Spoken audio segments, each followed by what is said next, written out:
Bonjour, mon nom est Robert Perron. Aujourd'hui, nous allons nous entretenir avec une conteuse, Karine Caspagnan, qui va nous raconter le conte d'Adrien. Adrien, c'est quelqu'un qui a la mélodie en dedans de lui. Okay. Bonjour. Bonjour. Ça fait plaisir de te recevoir parmi nous dans les contrées de Charlevoix 2014. Karine Caspagnan. Je suis ravie aussi. Parle-nous un peu de toi. Alors, moi, je suis d'origine française. Je suis depuis 6 ans à Montréal. Je suis devenue en fait conteuse finalement il y a 3 ans parce que je me suis mise à conter un conte que j'avais créé, puis on m'a demandé de le conter ailleurs. Et puis finalement, de fil en aiguille, c'est comme ça que je suis devenue conteuse. Bien là, tu viens d'un peu de répondre à ma première question. C'est comment le désir de conter t'est apparu? C'est comme ça, en fin de compte? Quand j'étais enfant, je lisais déjà, je lisais souvent des livres de contes et je créais des contes en les enregistrant. Donc en fait, disons que j'ai commencé à raconter des histoires à enfants, mais je ne savais pas que je comptais. Et c'est plutôt c'est petit à petit que j'ai découvert vraiment que je comptais des histoires. Mais au début, je suis passée plus par l'écriture. OK. Est-ce que tu es l'auteur de tous tes contes? Je ne suis pas l'auteur de tous mes contes, mais la plupart de mes contes. La plupart de mes contes, c'est des créations. Et il y en a certaines qui sont des adaptations. Tes créations, tu prends l'inspiration où? Souvent en marchant. Par exemple, en marchant, tout d'un coup, j'ai une idée et ça part souvent d'une idée que j'ai qui prend forme ou d'une image et qui prend forme et après, j'écris quelque chose. Est-ce que tu es comme tous les conteurs, conteuses qui créent leur conte, dans ta tête, tu marches, puis tu penses à ton conte, puis tu te racontes ton conte? Oui, j'écris. D'ailleurs, avant, j'écrivais des nouvelles et des poésies, puis maintenant, j'écris que en marchant. D'ailleurs, j'ai vachement de mal à reprendre mon stylo et écrire. Et donc, en fait, oui, je crée beaucoup mes histoires en marchant. Pour un conteur ou une conteuse, selon toi, quel est le plus gros défi en 2014? Pour moi, le plus gros défi, c'est d'être vrai, c'est-à-dire de réussir à transmettre son histoire tout en étant juste et pas ni dans le surjeu, d'être vrai et authentique avec son histoire. Okay. Moi, c'est ce que je dirais. Pour moi, c'est le défi de porter l'histoire qu'on transmet. De bien rendre l'histoire. Ouais, et d'une manière juste et vraie et authentique. Juste et vrai, OK. Pour moi, ce serait ça le plus gros défi. En tout cas, mon plus gros défi. Le conte que tu vas nous faire à Promésie, peux-tu nous en dire quelques mots? Alors, ça, c'est un des premiers contes que j'ai créé. Et c'est un conte, en fait, sur la mélodie qu'on a en chacun de nous. Et qui est à l'intérieur de nous et qu'on doit écouter pour pouvoir finalement réaliser notre vie de rêve. Et ça parle d'un musicien. Et c'était parti d'une idée, j'avais eu l'idée qu'il pouvait exister comme une musique qui était comme un silence, d'où partait chaque création. Enfin, c'était parti d'une idée un peu comme ça, conceptuelle. En marchant? C'est devenu en marchant, je ne sais pas. En marchant ou en dormant. Moi, c'est mes inspirations. Je ne sais plus. Mais par contre, et après, c'est devenu concrètement l'histoire d'un musicien, mais qui est un peu, au début, un peu autiste. Qui ne parle pas, qui écoute toujours. Ah, bon, c'est bon. Voilà. On a hâte de t'écouter là-dessus. Karine, comment tu te vois, toi, dans ta carrière, mettons, en 2024 ou en 2044? Ou 2045? En 2045. Même juste en 2015. Parce que c'est pas pareil, en 2044 ou en 2045. Comment tu vois ta carrière? C'est difficile parce que je ne peux pas me projeter aussi loin. Mais par contre, ce que je veux faire de plus en plus, c'est toujours de conter de plus en plus mes histoires. Et idéalement, ce serait d'écrire des recueils de nouvelles que je compte librement. Donc, ça serait vraiment lié écriture et conte. Ah, c'est intéressant. Ça serait vraiment ça. Donc, il faut que je me remette à l'écriture parce que là, je ne peux pas... voilà, sinon j'enregistre des livres audio. Karine, on a tous hâte de t'entendre cet après-midi. Puis je te dis le mot de Cambronne. Merci beaucoup. J'ai fouillé dans ma grosse armoire antique pour trouver mon chapeau magique. Et je l'ai trouvé. Mon chapeau magique. En mettant ce chapeau magique-là, je me transforme immédiatement en oiseau migrateur coloré. Et d'un coup d'aile, je m'envole direction Montréal, où une jeune conteuse qui est là, qui est en train de raconter des histoires fantastiques à des gens, dont une en particulier, l'histoire d'Adrien, un jeune homme qui a la mélodie de son cœur en dedans de lui. On a toute la mélodie en dedans de nous autres. J'inviterai Karine Kasparian à venir nous raconter l'histoire d'Adrien.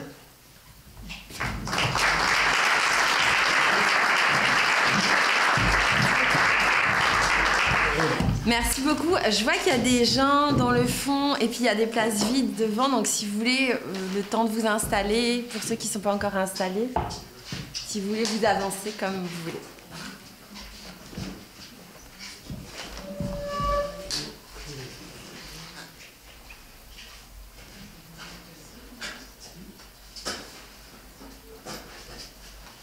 Je vais vous parler de mon village.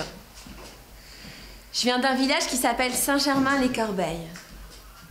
À Saint-Germain-les-Corbeilles, il y a une petite route qui mène à l'église.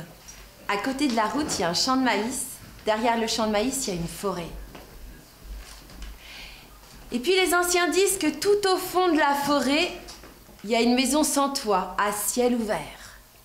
Il y en a même qui disent que cette maison-là, elle est hantée. Il y en a d'autres qui disent que quand on rentre à l'intérieur, on en sort toujours transformé. Moi, dans la forêt, j'y allais toujours, mais jamais très loin. J'allais jouer à cache-cache avec mes amis. Mais j'avais beau chercher l'arbre le plus gros, le plus épais, le plus haut, j'étais toujours la première à être trouvée. Un samedi matin, on est parti dans la forêt. Mais cette fois-ci, je me suis dit que personne n'allait me trouver. Alors, j'ai marché. J'ai marché à travers la forêt. J'ai marché. Les arbres devenaient de plus en plus hauts. Ils avaient de plus en plus de feuilles. Et la forêt devenait de plus en plus sombre. Et j'ai continué à marcher. J'ai marché. Et tout à coup, je me suis retrouvée dans une clairière.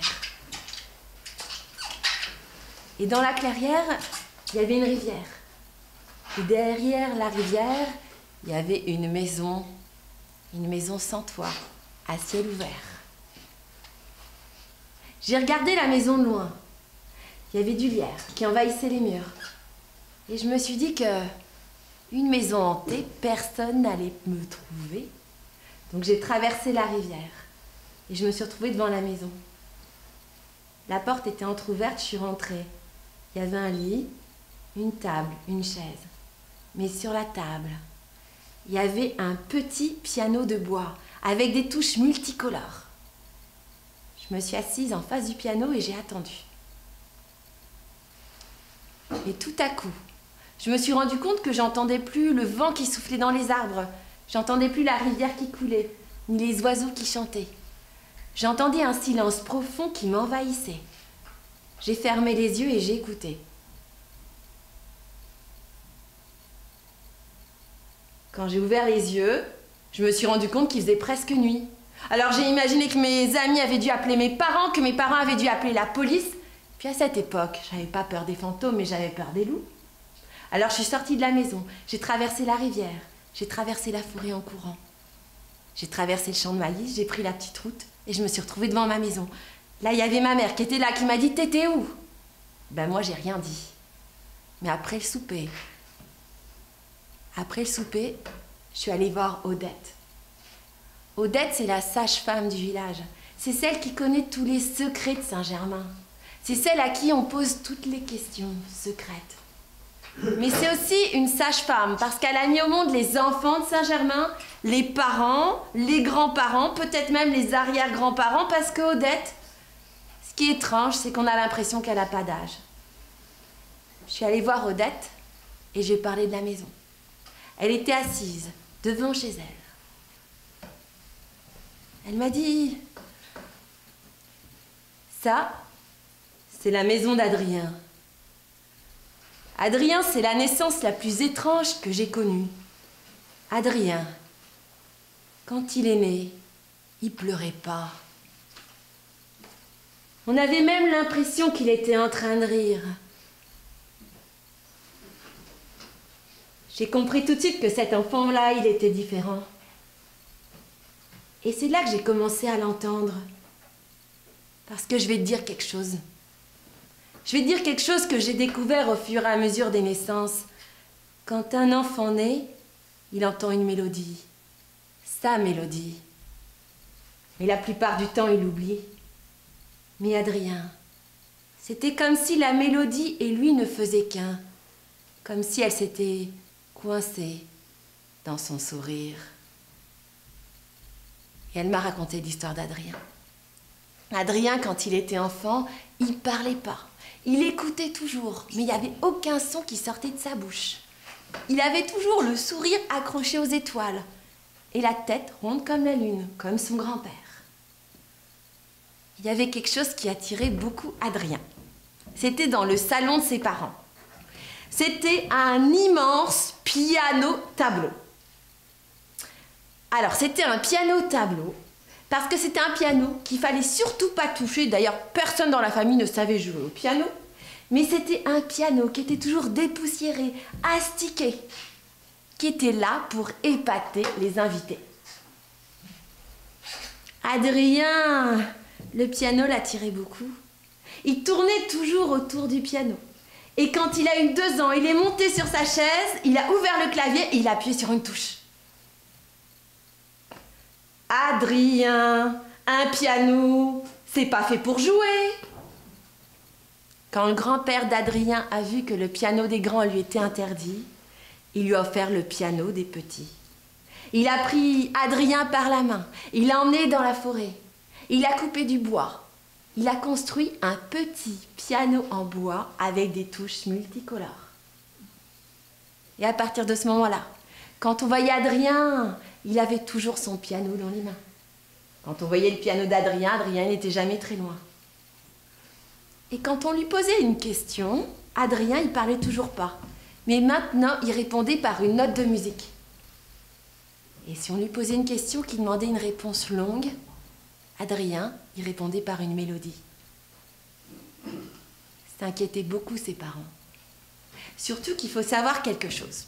C'est qu'à Saint-Germain-les-Corbeilles, il y avait quelque chose qui était très important, c'était la normalité.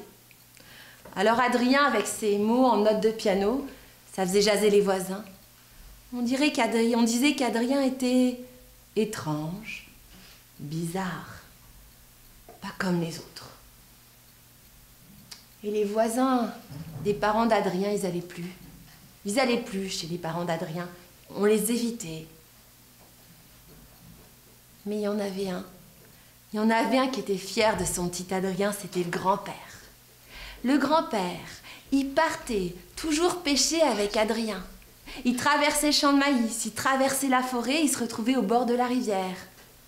Et là, parfois le grand-père, il prenait son harmonica et Adrien l'accompagnait sur son petit piano de bois. Et parfois même, il dormait sous le ciel étoilé. Et là, le grand-père, il regardait toujours Adrien et il disait « Adrien, n'oublie jamais. Ne mets jamais de barrière entre le ciel et toi. » Adrien, les phrases du grand-père, il les laissait résonner dans son cœur.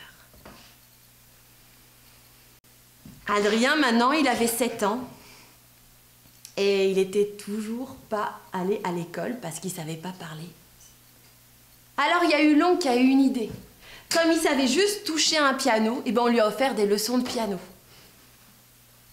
Bon, c'était impossible de lui apprendre à lire des notes, mais on lui a fait écouter de la musique.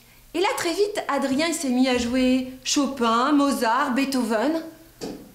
Et les parents, ils se sont dit que peut-être ils avaient un petit génie.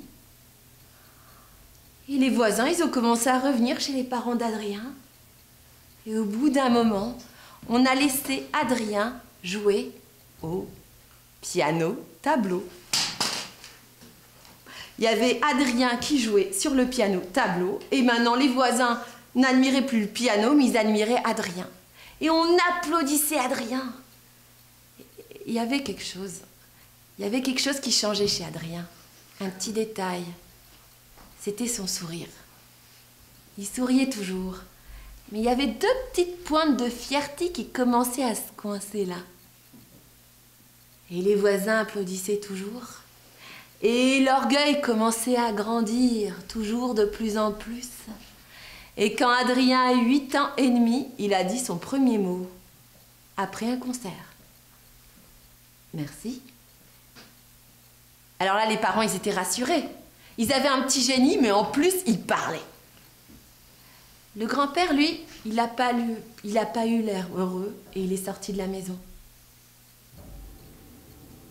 À 10 ans, les parents ont décidé de déménager à Paris pour la carrière d'Adrien.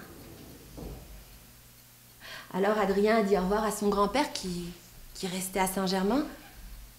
Puis quand son grand-père lui a dit au revoir, il lui a dit cette phrase qui disait toujours « Adrien, Adrien, ne mets jamais de barrière entre le ciel et toi. Jamais. » Mais Adrien, il n'avait plus le temps d'écouter son grand-père. Il avait toute une carrière qui l'attendait. À 12 ans, Adrien, il a eu le premier prix du Conservatoire national de musique de Paris. À 15 ans, il avait traversé tous les pays. Il était allé en Italie, en Roumanie, en Arménie, au Mali, aux États-Unis, en Australie et même à Chicoutimi. À 20 ans, Adrien, il avait tout ce dont un homme pouvait rêver. Une grande maison, une carrière. Il composait toujours des mélodies, toujours différentes. Et il y avait toutes ces jolies femmes qui lui tournaient autour.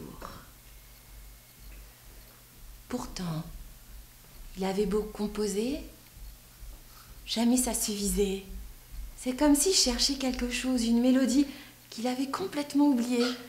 Alors comme il habitait à Paris, il écoutait parfois le bruit des voitures, les assiettes que sa voisine grecque cassait toujours en haut. Mais impossible de se rappeler de la mélodie. Et Adrien, il souriait plus. C'était un musicien sérieux, toujours de plus en plus connu. Quand il a eu 35 ans, le maire de son ancien village a décidé d'inaugurer une rue en son nom. Alors on a invité Adrien pour un concert d'inauguration.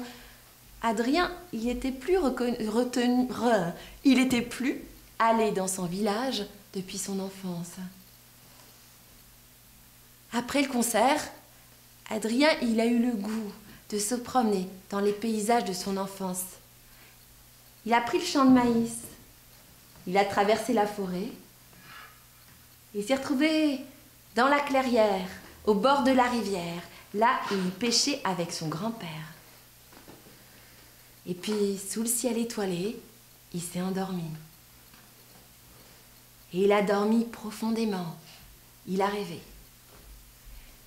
Et quand le jour ouvrait la nuit, au premier rayon du soleil, il a entendu la mélodie, sa mélodie. Il s'est réveillé et il a joué avec le vent.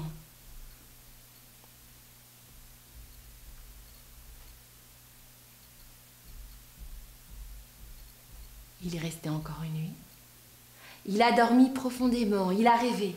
Et quand le jour ouvrait la nuit au premier rayon du soleil, il a entendu la mélodie, sa mélodie. Et il l'a jouée avec le vent.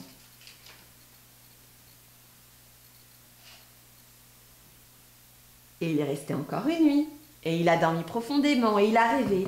Et quand le jour ouvrait la nuit au premier rayon du soleil, il a entendu la mélodie. Mais cette fois, il s'est dit... Mais cette mélodie, je vais pas la jouer avec le vent. Elle est tellement belle que je vais être plus connue que Mozart. Alors il est rentré chez lui. Mais une fois arrivé chez lui, impossible de se rappeler de la mélodie. Il avait beau chercher, mais ça venait pas. Alors comme il a eu en dormant, il s'est mis à dormir. Il a même pris des somnifères pour dormir encore plus. Mais impossible de se rappeler de la mélodie. Il a même mis des réveils à chaque heure.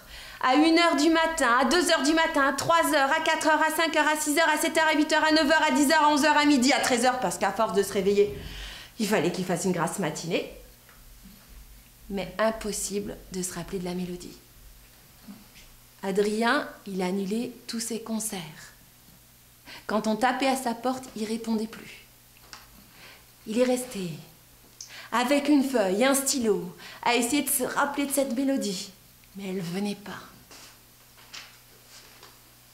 Et au bout d'un moment, Adrien, il s'est souvenu de ces 3 jours qu'il avait passés au bord de la rivière. Et il s'est rappelé de son enfance quand il allait pêcher avec son grand-père. Il s'est rappelé des phrases de son grand-père. Parce qu'il y a des phrases patientes qui sont comme des graines qui attendent que la terre soit fertile pour pouvoir germer. Et les phrases du grand-père, c'était des phrases patientes comme ça. Il entendait toujours cette phrase que son grand-père lui disait sous le ciel étoilé. « Adrien, ne mets jamais de barrière entre le ciel et toi. Adrien, ne mets jamais de barrière entre le ciel et toi. Adrien, ne mets jamais de barrière. » Adrien, il a eu une envie folle de regarder le ciel étoilé. Il a levé la tête. Il a vu son plafond. Il a regardé autour de lui tous les trophées, les diplômes qu'il avait gagnés. Il a pensé au piano tableau de son enfance. Le lendemain, Adrien est parti avec un sac sur le dos. Il a marché longtemps et il est arrivé à Saint-Germain. Il a traversé le champ de maïs, il a traversé la forêt. Et là, il s'est retrouvé dans la clairière au bord de la rivière.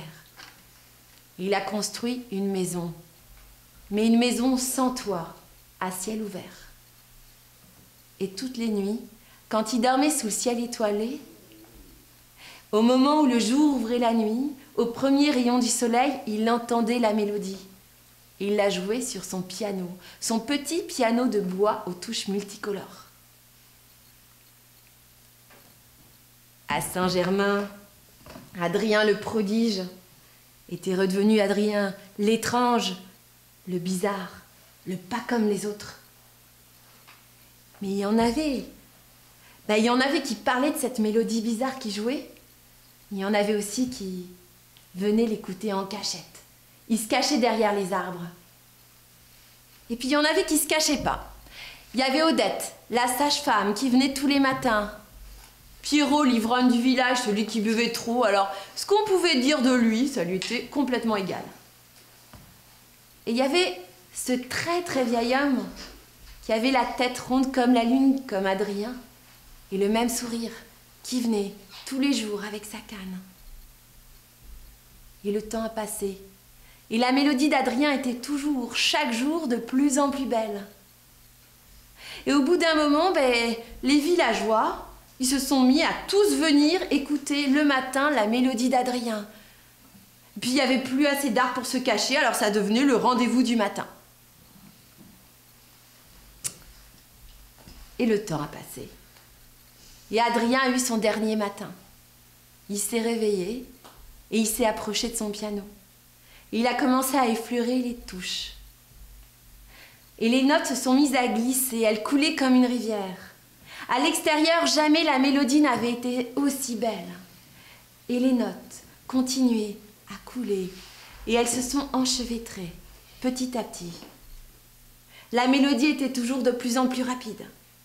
Et au bout d'un moment, toutes les notes se sont rencontrées en une seule note, blanche, qui s'est transformée en silence. Et comme le blanc contient toutes les couleurs, cette note blanche contenait toutes les mélodies. Et chacun à l'extérieur a entendu sa propre mélodie.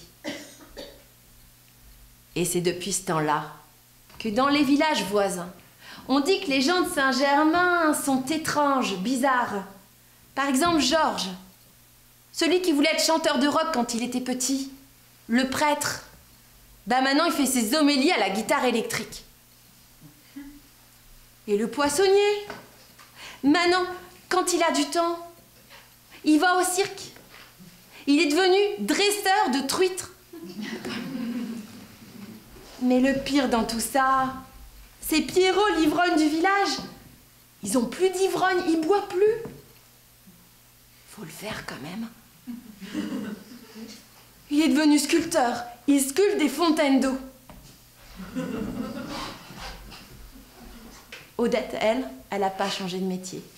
Elle est restée sage-femme. Du temps d'Adrien, il n'y a plus qu'elle qui reste. Elle continue de faire accoucher les femmes.